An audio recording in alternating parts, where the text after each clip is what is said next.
Your farm spends $200,000 on electricity every year, but it can actually bring $330,000 in revenue.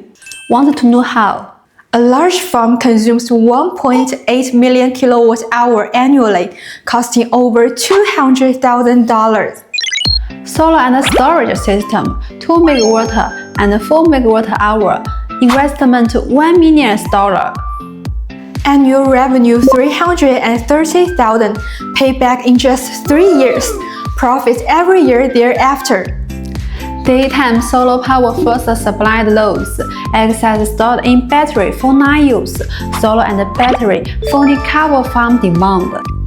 Minimalist design, installed in just 3 days, wall-mounted, space-saving, enhances farm style.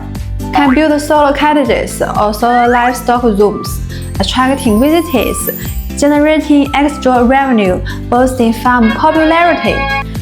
Want a custom plan? Free consultation now.